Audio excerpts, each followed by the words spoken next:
안녕하세요. 오늘도 사연 살롱을 찾아주셔서 감사합니다. 저는 환갑을 코앞에 둔 50대 싱글 여성입니다. 결혼도 안 한 여자가 무슨 사연이 있다고 사연을 보냈냐 궁금해하실 분도 계실 것 같은데 제가 사연을 보내게 된 계기는 올케 때문이에요. 제가 자주 이곳 사연 살롱 사연을 밥 친구 삼아 자주 시청하는데 못된 신우 사연이 제법 많이 나오더라고요. 저 역시 신우 입장이다 보니 그 점이 무척 안타까웠는데 안 그런 신우도 정말 많아요. 오히려 올케가 이상한 집도 많은데 왜 올케들 사연은 없는 건지. 그래서 신우 관점에서 제가 저희 올케 이야기를 좀 해보고 싶어 사연을 쓰게 되었는데요. 저희 올케도 아주 보기 드문 별난 사람이에요.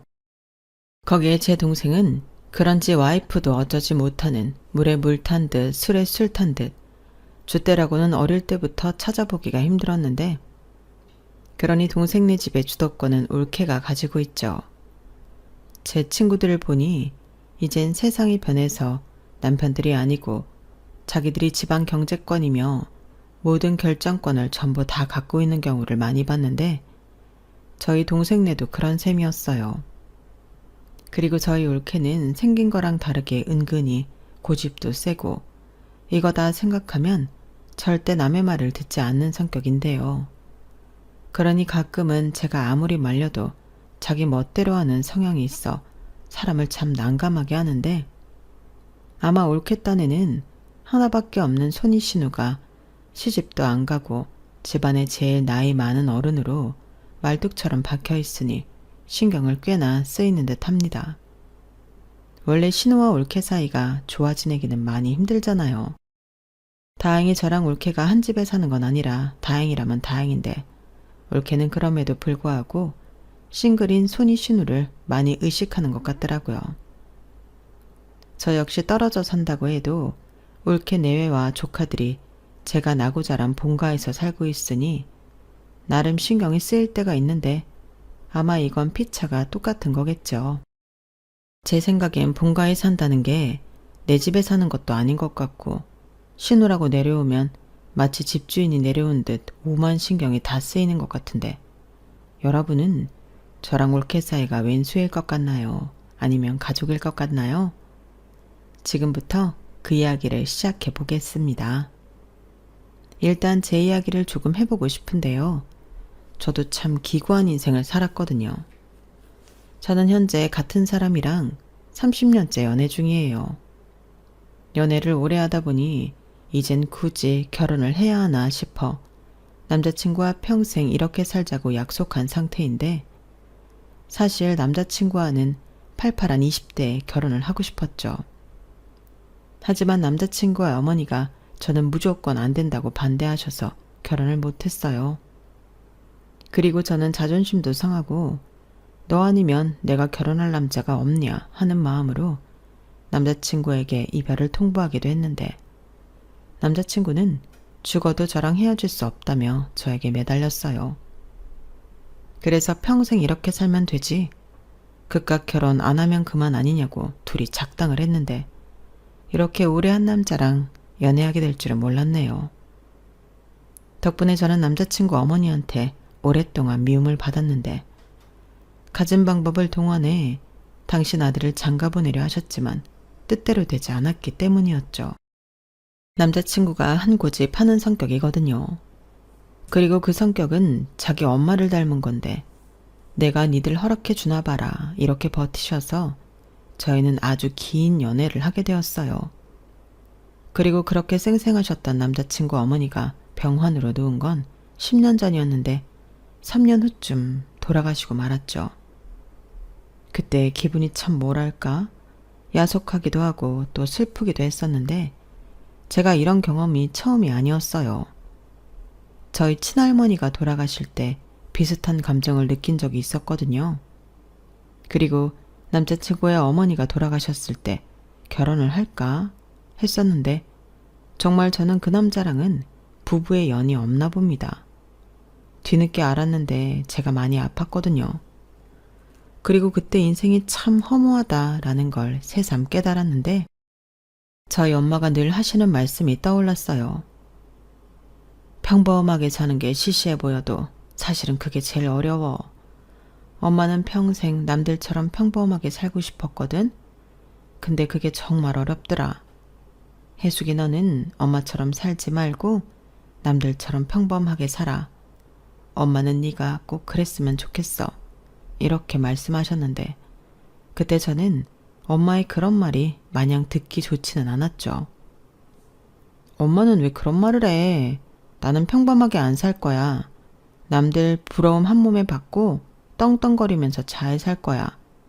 누구보다 행복하고 누구보다 부자로 살 건데 우리 딸은 누구 닮아 그렇게 욕심이 많아? 너 그러다 사소한 행복도 다 놓치고 산다? 세상엔 평범해도 잘 살고 행복한 사람이 많거든? 싫어. 나는 그런 시시한 거 말고 진짜 잘 살 거야. 두고 봐.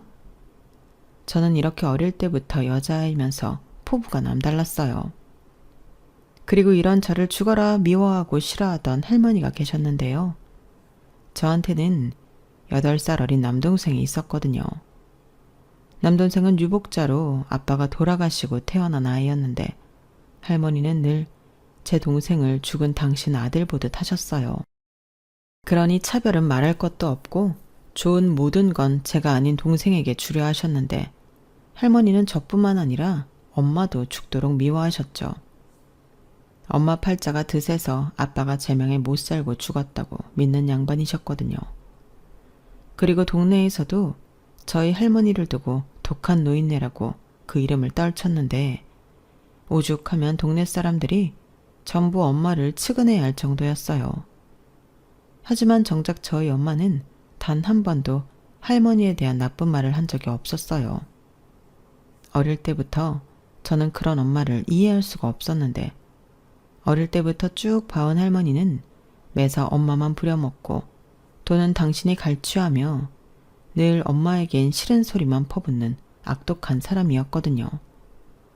그런데 저희 엄마는 할머니가 아무리 모진 말을 해도 그저 묵묵히 시키는 일만 했고 얼마나 일을 많이 했으면 밤에 잘 때 당신도 모르게 끙끙 앓는 정도였는데요. 할머니는 그런 것도 다 알면서 엄마를 내버려 두지 않으셨어요. 오히려 오직 제 동생만 귀하다 하며 끼고 도셨는데 제 동생은 그래도 착한 아이라 늘 엄마와 저에게 미안해 했었죠.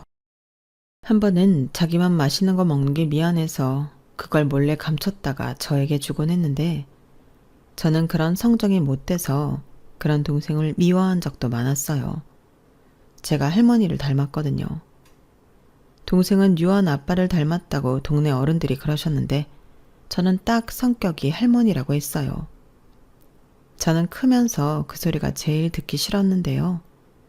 엄마는 그 소리가 나쁜 소리가 아니라고 너무 그렇게 열올릴 필요가 없다고 하셨어요. 할머니 진짜 대단하신 양반이야. 할아버지 일찍 돌아가시고 혼자 6남매를 키웠잖아. 아빠가 막내라 유독 예뻐하셔서 아빠 잃고 상심이 커서 그렇지 원래 난 그래. 속이 얼마나 깊으신데. 그런 할머니를 닮았다고 하면 오히려 좋지 않니? 이렇게 말했는데 저는 그런 엄마에게 질색하며 말했어요. 말도 안 돼. 할머니가 속이 깊다고? 무슨 그런 이상한 말이 다 있어. 사람들이 나 할머니 닮았다고 하는 거 욕심 많아서 그러는 거잖아. 누굴 바보로 알고? 욕심 많지. 너도 네 할머니도. 그래서 우리가 이만큼 사는 거잖아. 아니지. 우리가 이만큼 사는 건 엄마가 죽어라 이래서 그런 거지. 엄마는 왜 자꾸 바보처럼 참기만 해? 일은 엄마가 다 하고 돈은 할머니만 챙기잖아. 할머니 돈이 우리 돈이지. 그리고 엄마는 혜숙이 너처럼 똑똑하지가 못해서 돈 관리도 잘 못해. 그런 건 할머니가 잘하지. 아, 이래서 문제야. 이러니까 엄마가 맨날 할머니한테 당하고 사는 거라고. 나는 절대 엄마처럼 안 살아.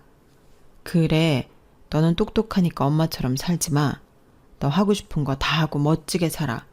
엄마도 그랬으면 좋겠다. 대리만족하게. 엄마도 참 그런 소리가 어딨어. 왜 대리만족을 해? 엄마도 엄마 행복을 찾아. 저는 어릴 때 엄마가 너무 물러터져서 바보라고 생각했어요.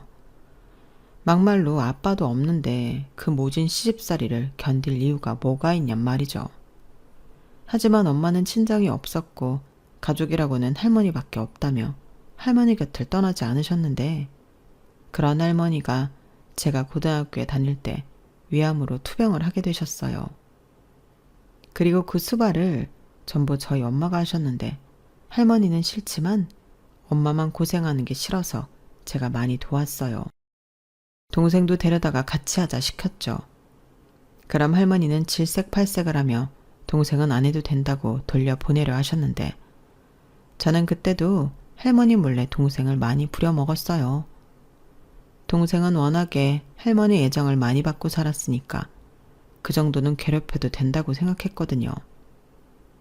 동생은 착하고 바보 같아서 누나가 시키면 불평도 하지 않고 다 하는 아이였는데, 나중에 알았어요. 동생이 바보라서 그런 게 아니라 마음이 넓어서 저를 이해해주고 참았다는 것을요. 그리고 할머니 역시 엄마 말처럼 처음부터 끝까지 독하고 나쁜 사람은 아니었는데요. 제가 한 번은 너무 열받아서 병상에 누워있는 할머니한테 한 소리 한 적이 있었어요. 저는 미운 털이 단단히 박힌 손녀라 그런 말을 해도 할머니한테 마음의 생채기 하나 낼 수 없을 거라고 생각했는데 그게 아니더군요. 그때 할머니가 저한테 하신 말씀이 정말 충격이었어요. 너는 나 죽거든 네 엄마 곁에 꼭 붙어 있어라. 바보 같은 게 그렇게 내가 지 살 길 찾으라고 부려먹고 괴롭혔는데도 꼼짝을 하질 않았어. 그리고 너는 알지? 네 엄마, 네 아빠 죽고 큰일 날 뻔도 여러 번 했잖아. 마음이 여려서 그래. 그런 게 나 가고 나면 또 얼마나 아파할까? 그러니까 너는 네 엄마 꼭 붙들고 있어. 딴 생각 못하게. 내가 그렇게 정 붙이지 못하게 모질게 굴었는데 기어이 정을 붙이고 살았네. 내가 그 정 떼려고 얼마나 노력했는 줄 아냐? 나는 네 엄마를 보고 있으면 가슴이 미어진다. 팔자도 사납지. 부모 복 없으면 서방복이라도 있어야 하거늘. 네 아빠도 못된 놈이야. 그렇게 짧게 살다가 갈 거면 뭐하러 장가를 갔어? 혹시 알아? 네 엄마도 네 아빠 아니었으면 다른 놈 만나 더 잘 살았을지. 에휴, 그러니 너는 네 엄마 많이 위해줘라. 적어도 자식 복은 있어야지. 그래야 공평하지.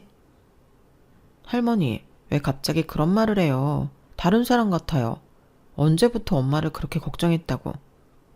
할미가 죽을 날이 다가와서 그런가 보다. 너한테만 얘기하는 거야. 널 보고 있으면 꼭 나 같아서. 그런 말 하지 마세요. 저는 그 소리 듣기 싫단 말이에요. 제가 어딜 봐서 할머니를 닮았어요? 그래, 나 안 닮았다 치자. 어쩜 말하는 꼬라지도 그 모양인지. 그래도 너 학비내준 사람은 이 할미야.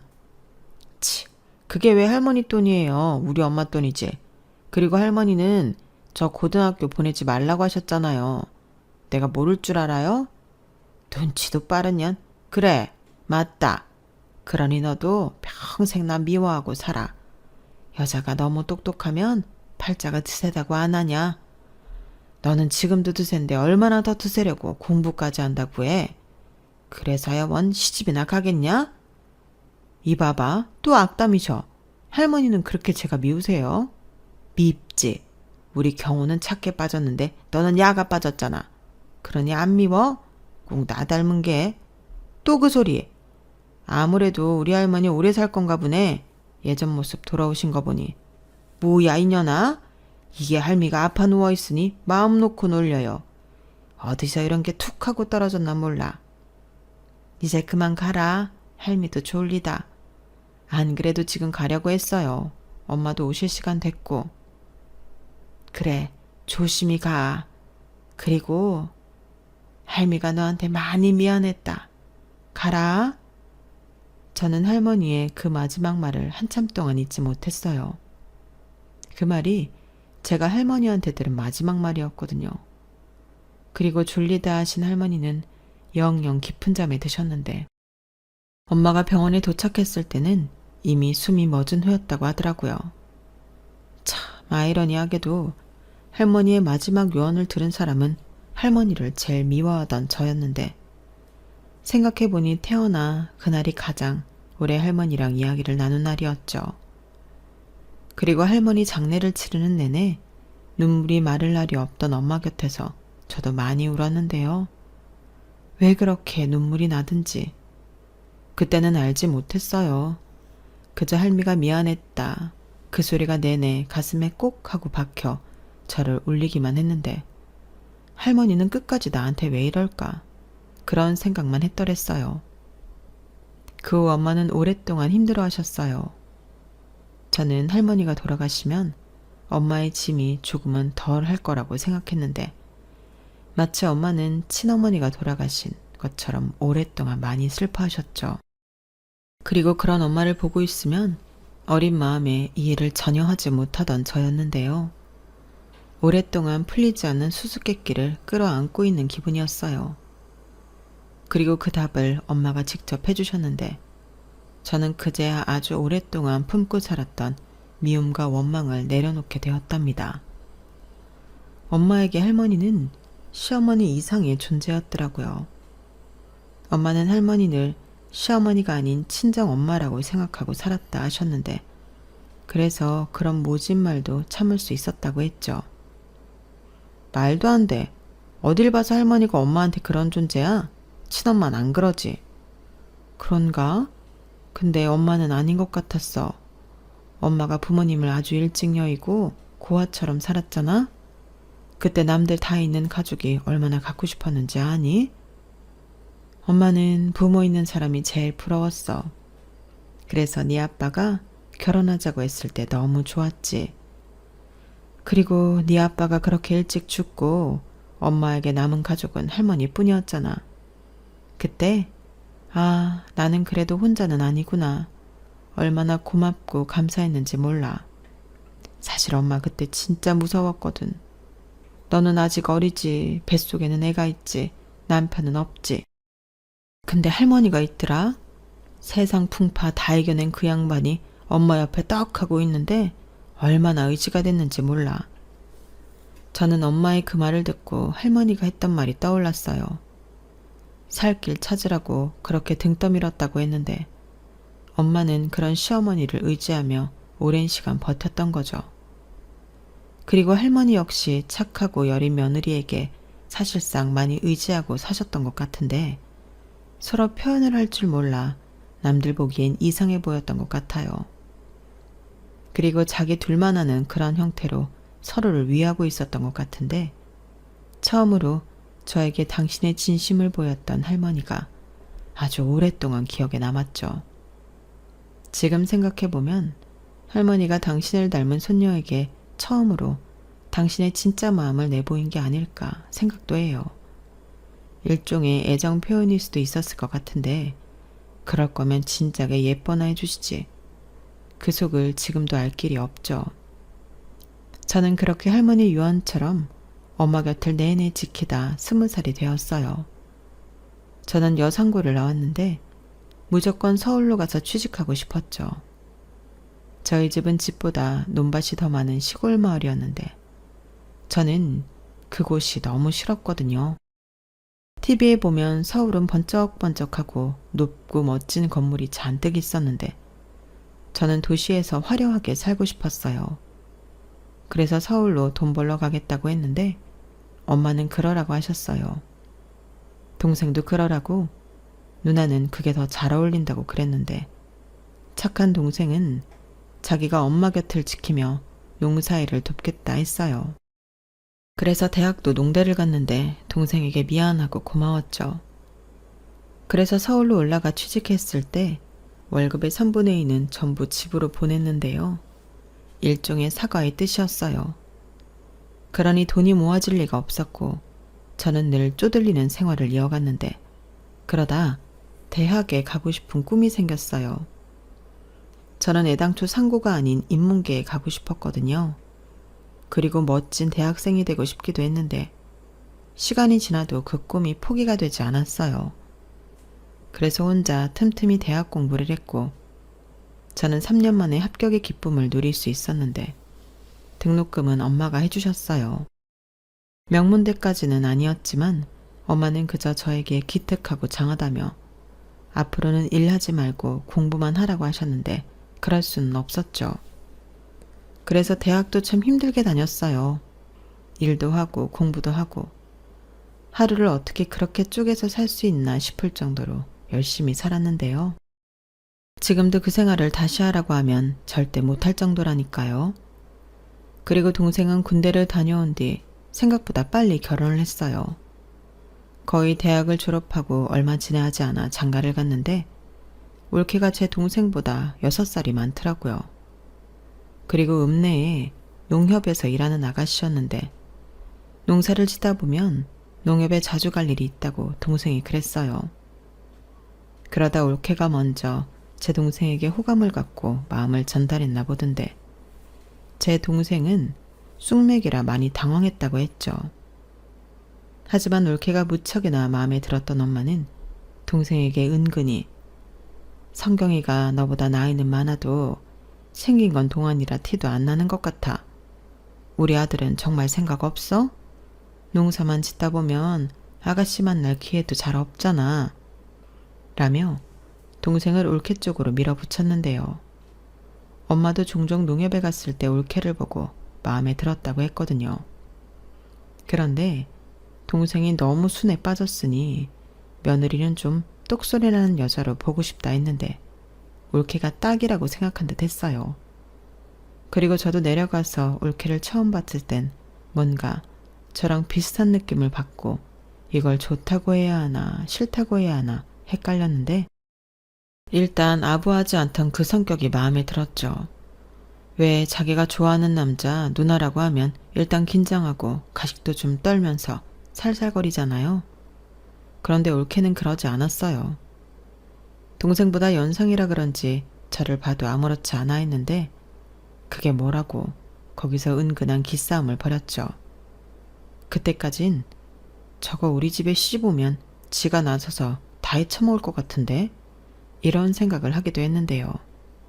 나중엔 동생도 올케가 좋다며 둘이 나를 잡았어요. 근데 말이죠. 이건 나중에 들어보니 올케 집에서 제 동생을 반대했다 하더군요. 홀시어머니의 농사짓는 집이라고 귀한 딸 시집 보내기 싫다고 올케 아버지가 몇 날 며칠을 알아 누우셨다고 들었어요. 그런데 그 소리를 듣는데 제가 한 방 맞은 기분이 드는 거 있죠.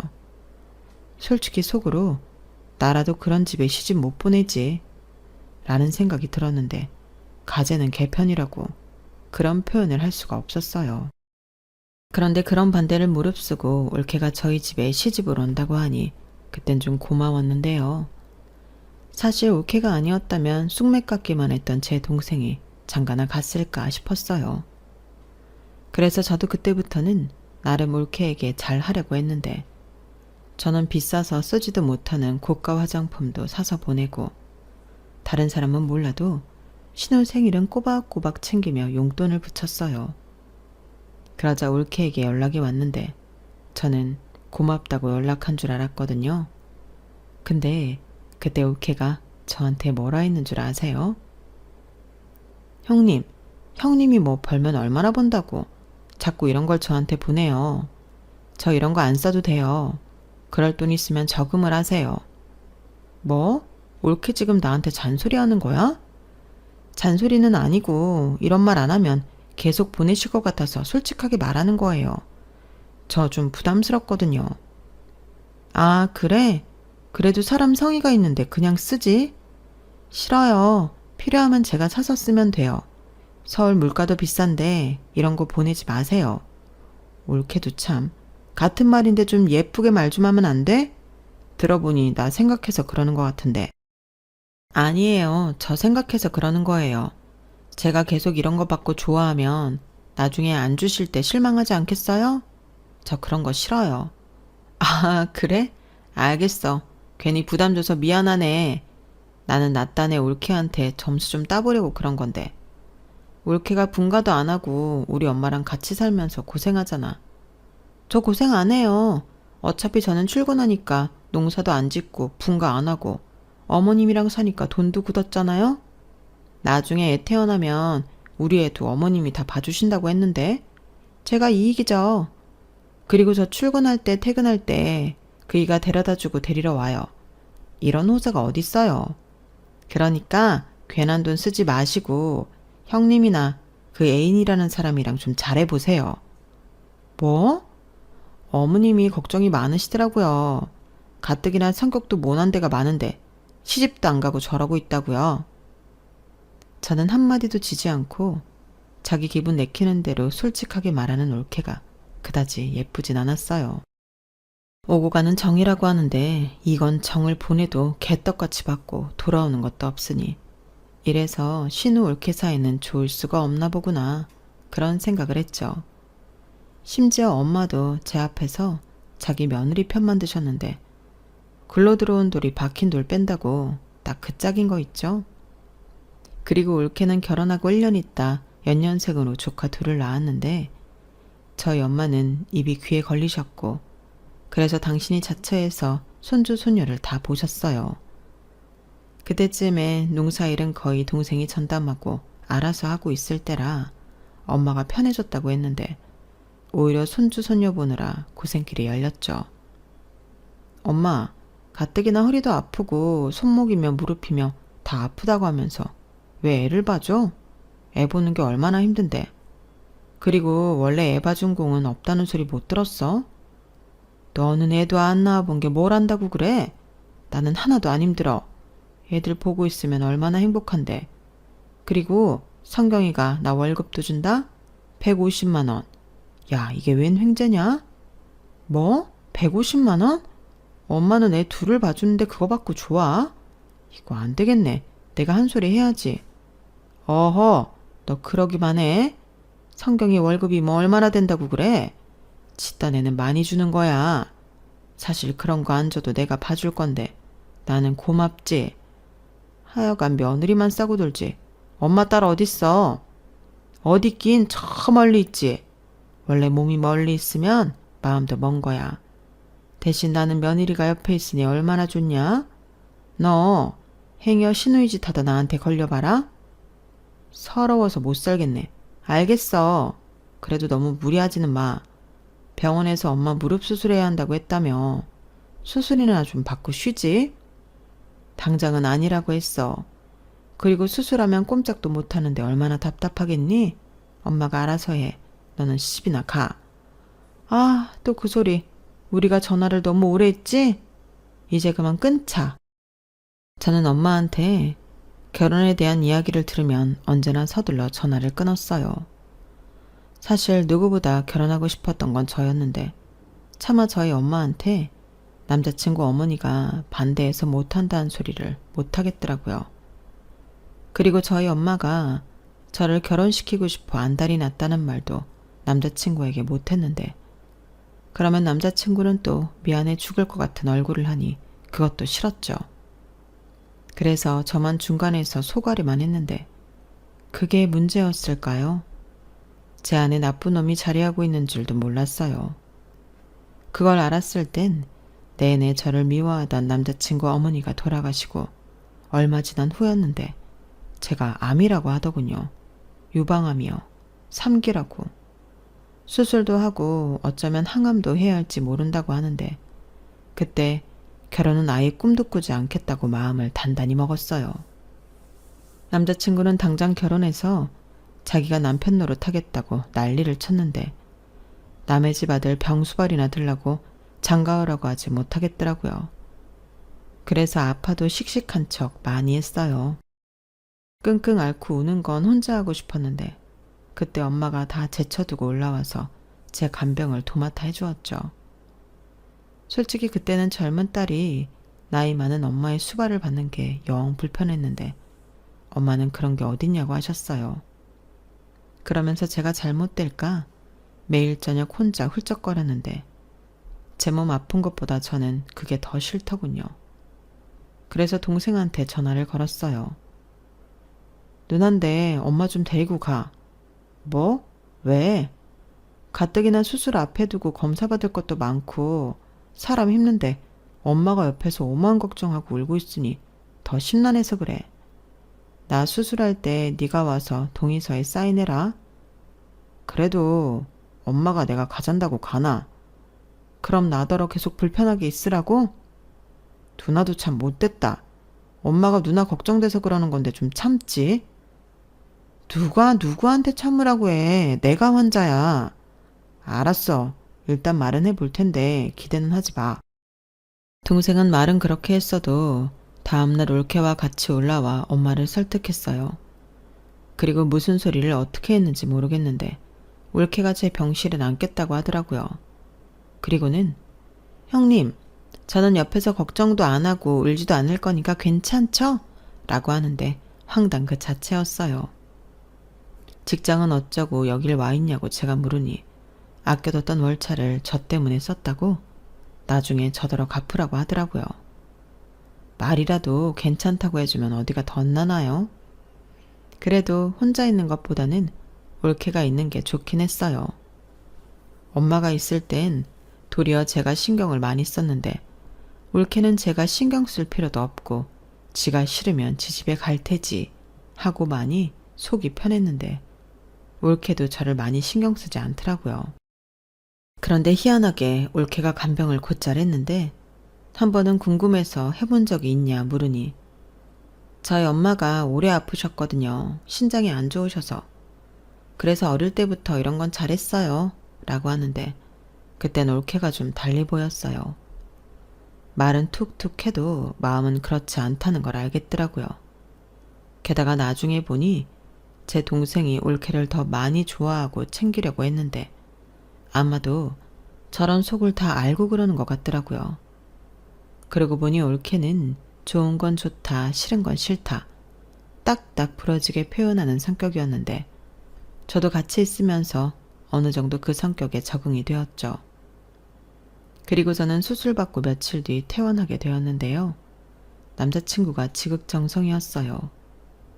제가 병원에 있을 때도 잠만 제 옆에서 자지 못했지 매일 출근 도장을 찍던 사람이었는데 그래서 올케도 제 남자친구를 자주 봤죠. 그런데 희한하게도 제 남자친구에 대해 한마디도 하지 않았는데요. 오히려 엄마가 전화해서 그 남자 어떤 것 같니? 네가 보기에 좋아 보여? 이렇게 물었는데 그때도 올케는 모르겠다고 말할 뿐이었죠. 그래서 보다 못한 제가 올케 보기엔 내 남자친구가 그저 그래? 이렇게 물은 적이 있었는데요. 그때 올케는 남녀 사이를 제가 어떻게 알아요? 제가 본다고 다 아나요? 형님이 좋으면 좋은 사람이겠죠. 이렇게 말하며 정말 관심이라고는 1도 없다는 듯 지 할 일만 했어요. 그리고는 제가 태어나던 날 동생이 지 마누라 데리러 왔는데 제가 고맙다고 돈 봉투를 내미니 그건 자기가 받을 만한 것 같다며 쏙 가져가는 거 있죠.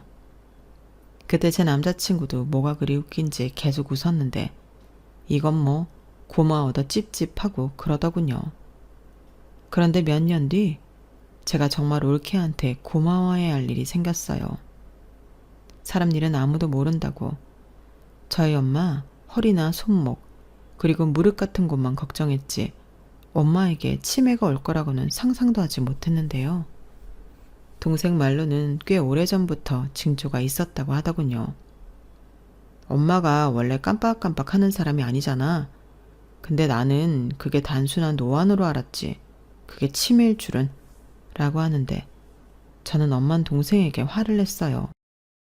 너는 그럼 당장에 엄마를 병원에 데려가 검사부터 받게 했어야지. 왜 이 지경까지 오게 만들어? 그때 조기 발견했으면 약이라도 먹고 진행이라도 멈추게 했을 거 아니야. 미안해. 나는 진짜 몰랐지. 너 이제 어떡할 거야? 우리 엄마 어떡할 거냐고. 동생은 계속 저에게 미안하다고 했어요. 사실 동생 잘못이 아닌데 저는 그렇게라도 남 탓을 하고 싶었죠. 그때 당시 저는 완치 판정 전이라 병원에 계속 꾸준히 다니고 있을 때였는데 일도 하고 있었고 쉽게 엄마 곁을 지킬 수 있는 실정이 아니었어요.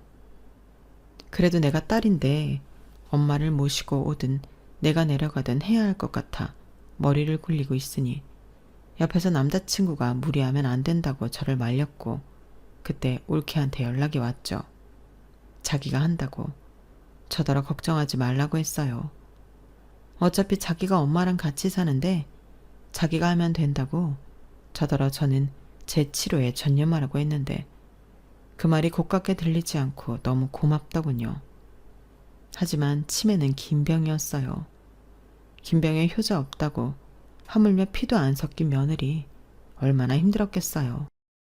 그때 마침 저는 완치 판정을 받았고 당시 다니던 회사에도 안식년을 지낼 수 있어 고향에 내려갈 수 있는 상황이 되었는데 고민도 하지 않고 짐을 쌌죠. 남자친구는 서운해하는 눈치였지만 아무 말도 못했어요. 그저 자기가 자주 가겠다 이 말만 했는데 저는 그러라고 했죠. 무리할 필요는 없으니 편하게 하자고 했어요. 그리고 그때부터는 제가 집에서 엄마를 거의 전담으로 맡았는데 올케가 10kg 넘게 살이 빠져 있는 모습을 보고 놀랐거든요. 저렇게 고생을 많이 했구나. 근데 어쩜 나한테는 말도 하지 않았지? 이런 생각에 저는 그때 처음으로 동생 내외에게 분가를 하라고 제안했어요. 돈이 부족하면 내가 보탤게. 이만큼 엄마랑 살았으면 오래 살았지. 누나, 갑자기 왜 그래? 누나 여기서 계속 살 거야? 회사엔 안식년 낸 거라며. 아주 그만두려고? 그때는 내가 엄마 모시고 올라가든 누나가 알아서 해. 형님, 그런 말 마세요. 저희가 돈이 없어서 분가를 못하는 것도 아니고 여기가 좋아서 있는 거예요. 그리고 형님이 계신다고 해서 달라질 것도 없고 막말로 형님이 저보다 경험도 없는데 혼자 뭘 어쩌시려고요? 나는 올케한테 미안해서 그러지 살이 쏙 빠져가지고 친정엄마도 아니고 시어머니를. 저 한 번도 어머니 시어머니라고 내외한 적 없어요. 그리고 치매 앓기 전에는 저한테 얼마나 잘해주셨는데요. 저 그거 갚고 있는 중이에요. 그리고 제가 계속 공부를 하고 있는데 완치는 어려워도 나아질 수 있대요. 뭐? 정말? 네. 그리고 저 다음 달까지만 회사 가고 퇴직하기로 했어요. 이랑 얘기 다 했고 제가 더 어머니 곁에서 모실 거예요. 올케, 그러다 병나. 형님도 있고 이희도 있는데 제가 왜 병이 나요? 저 괜찮아요. 요즘 살 빠져서 예뻐졌다는 말도 자주 들어요. 처녀 때 입었던 옷도 잘 맞고 요즘 얼마나 신나는데요? 저는 그때 올케의 진짜 모습을 봤어요. 말은 투박하게 해도 마음이 너무 예쁘고 속이 깊은 올케의 모습에 자꾸만 눈물이 났는데 동생도 옆에서 울더군요. 그리고 치매에 걸린 엄마는 정말 머릿속이 이상해졌는지 저를 돌아가신 할머니로 알고 올케를 저라고 생각하셨는데 아주 미치고 팔짝 뛰었어요. 할머니 계실 때는 내내 참고 있던 그 울분이 그제야 쏟아지더라고요. 어머니 진짜 왜 그러세요? 왜 나한테만 그러세요? 내가 뭘 잘못했다고. 저도 어머니 싫어요. 이렇게 저를 향해 울분을 쏟아내는데 아무 말도 못했어요. 그리고는 올케에게 혜수가, 우리 혜숙이 어디 갔었어? 엄마가 얼마나 찾았는데 밥은 먹었고? 아휴, 얼굴에 살이 쏙 들어갔네. 밥 먹자. 엄마가 맛있는 거 해줄게. 라고 하는데 그 소리를 들은 올케는 네 엄마, 그럼 엄마는 여기에 계세요. 제가 얼른 장 봐올게요. 제가 먹고 싶은 걸로 다 사올게요. 라며 아무렇지 않게 제 행색을 부리는데 저만 나쁜 역할이었어요. 분명 엄마가 치매 때문에 그런다는 걸 아는데도 자꾸만 심사가 뒤틀리더라고요. 하지만 그렇다고 엄마에게 화를 낼 수도 없고 올케한테 화를 낼 수도 없으니 멀리 있는 남자친구에게나 하소연을 쏟아냈는데 남자친구는 그저 이해해 주라고 그래도 올케가 있어 얼마나 다행이냐고 하는데 그러게요. 다행이죠. 그렇게 엄마랑 꼬박 반년 넘게 있어 보니 이건 정말 아무리 가족이라도 할 짓이 못 되더군요. 어디서 그런 괴력이 나오는 건지 한 번씩 다른 사람이 되는데 너무 놀랍고 무서웠어요. 하지만 올케는 그때도 덤덤하게 대처했고 능숙하게 저와 제 동생에게 지시를 했는데 그러면 거짓말처럼 엄마가 진정되곤 하더라고요. 하지만 이 꼴을 다 보고 도저히 저 혼자 서울로 올라갈 수 없던 저는 큰 맘을 먹고 엄마를 시설에 모시는 건 어떻겠냐 물었는데요. 처음으로 감정을 잘 드러내지 않던 올케가 저에게 화를 냈어요. 어떻게 그럴 수 있냐고.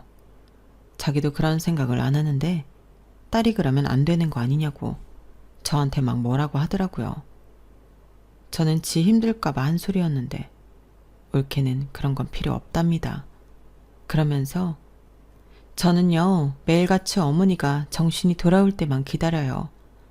다른 사람들은 이제 그런 기대하지 말라고 하는데 저는 어머님이 꼭 예전 모습으로 돌아올 것 같아서 내내 기다린다고요. 그런데 그런 어머니를 시설에 모시자고요? 그게 모시는 거예요? 버리는 거지. 그런 소리나 할 거면 형님은 그냥 서울로 가시는 게 낫겠네요. 라고 하는 거예요. 그런데 저 한심하게도 올케랑 싸웠어요. 어디서 큰 소리냐. 어디서 우리 엄마 생각해주는 척하냐. 네가 그래도 며느리고 남이지 딸만 하냐고 유치하게 그러는데 동생이 그러더군요. 누나는 이제 그만 올라가. 완치 판정 받았어도 무리하면 안 돼. 라고 하는데 저는 그래 니들끼리 잘해봐라. 그러고 서울집으로 돌아왔어요. 그리고는 후회의 눈물을 얼마나 많이 흘렸는지 모르겠는데 꼴에 자존심은 있어서 전화하지 않았죠. 전화하면 미안하다고 해야 하는데 그 소리가 입 밖에 나갈 것 같지 않았거든요. 그렇게 시간이 조금 흘렀는데 올케에게 연락이 왔어요. 아무래도 엄마가 곧 떠나실 것 같다며 얼른 오라고 울먹이면서 얘기를 하는데 손이 바들바들 떨리더군요. 저는 겨우 남자친구에게 전화해 같이 가자고 했고 그렇게 엄마의 마지막을 펑펑 울면서 함께 했어요. 엄마는 가시는 마지막엔 정신이 돌아왔는지 제 손을 연신 쓰다듬다가 눈을 감으셨는데요. 한 번을 꿈에 나타나지 않더군요. 올케는 종종 엄마 꿈을 꾼다고 하는데 저는 그때도 못내 서운했어요. 사실은 딸보다 며느리가 더 좋았던 게 아니었을까. 애꿎은 하늘만 쳐다보며 서운하다 했는데 동생이 이제 슬슬 엄마 재산을 정리해야 하지 않겠냐며 저더러 내려오라고 하더군요. 그러고는 정확하게 반반하자고 하는데 저는 됐다고 했어요. 내가 무슨 자격으로 이것들을 받냐고 니들 다 하라고 했는데요. 동생은 그럴 수 없다고 고집을 부렸죠. 평상시에는 고집이라고는 부릴 줄 모르는 놈이 그때는 완강했어요. 하지만 고집은 제가 더 셌는데 제 몫은 올케 하라고 했네요. 저는 그때가 아니면 올케에게 제 마음을 전달할 수 없을 것만 같았거든요. 우리 엄마 옆에 오래오래 있었던 사람은 내가 아니고 올케잖아. 올케가 며느리 노릇 딸 노릇 다 했는데 이거 올케 가져. 형님, 저 이런 거 바라고 어머니 돌봐드린 거 아니에요.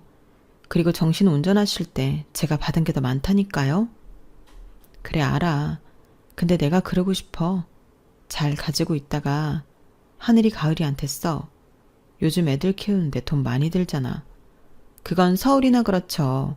여기 애들은 그렇게 돈 많이 안 들어요. 나라에서 주는 것도 많은데. 그냥 좀 네 하고 받으면 안 돼? 가만 보면 올케는 은근히나 무시하는 것 같더라. 내가 나이 많고 서열도 위야. 누가 형님을 무시했다고 그러세요. 저는 있는 사실만 말씀드린 거예요. 그리고 저 정말 이거 받기 싫거든요. 부담스러워요. 이익 것도 있는데 제가 왜 형님 몫을 받아요? 그냥 받아. 나도 부담스러워서 그래. 나는 혼자잖아. 나 혼자 먹고 살 정도는 벌고 있고 모은 것도 있어. 더는 이 일로 말하지 말자. 안 그럼 이제 니들 안 보고 산다? 누나, 시끄러워. 정 그러면 엄마 쓰던 방 그거 놔줘. 나 올 때마다 내가 쓰게. 엄마 물건 하나도 버리지 말고 그냥 둬. 남들은 태워야 한다 어쩐다 하지만 그런 거 다 미신이야. 이제 내 몫은 내가 챙겼으니까 이 얘기는 그만하자. 저는 서둘러 고향집에서 나왔어요. 그리고 동생은 예전에도 그랬지만 쌀이며 구황작물이며 참기름, 들기름, 고추장까지 늘 바리바리 저에게 보냈는데 혼자 사는 제가 뭘 그렇게 먹는다고 아주 택배가 잊을만 하면 오고 또 오고 했어요. 덕분에 이웃들에게도 많이 나눠주고 남자친구랑도 나눠 먹었는데 뜬금없이 그때 그러지 말고 우리 그냥 같이 살까? 자기가 결혼하는 건 부담스럽다고 하니까 그냥 살기만 같이 살자. 나는 자기랑 한 방 쓰고 싶은데 싫으면 각방 쓰고 라고 하더군요. 저는 생각해 본다고 했어요. 전에는 그렇게 결혼이 하고 싶더니 여러 일을 겪으며 이렇게 지내는 것도 나쁘지 않은 것 같더라고요. 무엇보다 보여주기 싫은 모습은 안 보일 수 있으니 그게 마음이 편했어요. 글쎄요, 한 집에 산다는 건 좀 고민을 더 해봐야 할 것 같았어요. 그리고 어느 날 처음으로 엄마가 꿈에 나타나셨는데 제가 어릴 적 봤던 젊고 고운 모습으로 엄마가 저를 찾아오셨어요. 그리고는 활짝 웃으며 우리 딸 잘했다. 엄마가 많이 고마워. 라고 짧게 말했어요. 꿈에서 깨고 싶진 않았지만 저절로 눈이 떠졌어요. 아무리 다시 꾸고 싶어도 엄마는 꿈에 다시 나타나지 않더라고요. 그렇게 일주일 정도 지났을까? 올케에게 연락이 왔는데 난데없이 무슨 동네에 큰 골프장이 생긴다며 보상을 받게 되었다고 했어요. 무려 100억 가까이 된다며 어안이 벙벙한 소리를 했는데요. 동네 사람들이 아주 배가 아파 죽는다고 하더군요. 어머님이 그동안 사뒀던 땅이 꽤 되더라고요. 할머니 때부터 내려온 산도 있고 그거 다 팔라고 사람들이 와서 실책하고 갔어요. 그리고 도로도 난다고 하고 아무튼 우리 진짜 대박 났다니까요. 형님 얼른 내려와요. 저는 올케의 말을 듣고도 꿈인가 생시인가 했어요. 그리고 이내 어차피 욕심내지 않기로 한 거 그 돈에 미련 갖고 싶지 않았는데 동생이 그러더군요. 이 집도 어쩔 수 없이 넘겨야 해. 그럼 누나가 말한 엄마 방도 사라지는 건데 우리 그러지 말고 반반하자. 나 농사는 계속 할 거야. 그러니까 누나 집에 보내던 건 계속 보낼 수 있어. 저는 동생 말에 그딴 거 필요 없다고 또 못된 말을 하고 말았어요. 그저 본가가 또 엄마 방이 사라진다는 게 뿔이 났는데 얘기를 들어보니 안 판다고 고집을 부릴 상황도 아니더라고요. 그리고 올케는 아무 말 없이 몇 달 뒤 제 통장에 50억이라는 큰 돈을 이체했는데 제가 놀라 무슨 짓이냐고 따지니 이래야 제 속이 편해요. 그래야 나중에 어머니 볼 낯짝이 있죠. 정 그러시면 저희 애들 크거든 고모가 크게 쏘세요. 그땐 저도 뭐라고 안 할게요. 라고 하는데 정말 징글징글 맞게 말도 안 되는 올케였어요. 하지만 그런 올케가 있어 저는 너무 고맙고 다행이었는데 그래서 엄마가 그렇게 올케한테 잘해주려 했구나 이해가 가더라고요. 그리고 엄마가 그렇게 했듯 저 역시도 올케에게 잘해주고 싶은 마음이 아주 충만한데요. 이번에도 부담스럽다 어쩐다 할 것 같아 자중하는 중입니다. 아쉬운 제가 올케한테 맞추고 살아야지 어쩌겠어요. 나중에 조카들이 지 엄마 속썩이면 그때나 나서볼까 봐요. 요즘 동생한테 들어보니 조카들이 사춘기에 접어들어 하루가 다르게 싸가지가 없어진다고 하잖아요. 조만간 조카들 금융치료 해주러 한번 내려갔다 와야 할 것 같네요. 내리사랑이라고 하더니 그 말은 맞나 봅니다. 저는 아무리 싸가지가 없어도 조카들이 예뻐 죽겠거든요. 그러니 고모가 내려가서 살살살 달래고 와야 지 엄마 말을 좀 들을 것 같은데 이렇게라도 올케를 도울 수 있어 다행이라고 생각해요. 또 사람 성격이 변하진 않겠지만 시간이 지나서 나중엔 올케랑도 친구처럼 잘 지내고 싶은 마음인데 하늘에서 엄마가 도와주셨으면 좋겠습니다. 아울러 저 때문에 총각으로 환갑이 되어버린 남자친구에게 고마운 마음 전하며 앞으로는 더 많이 감사하고 행복하게 살겠습니다. 죽을 고비까진 아니었지만 사람이 한번 아프고 나니 하루하루 얼마나 소중한지 잘 알게 되었어요. 그리고 이젠 엄마가 말하던 평범한 그런 행복을 매일매일 발견하며 살고 있는데요. 행복이라는 것도 쌓이면 큰 행복이 되더라고요.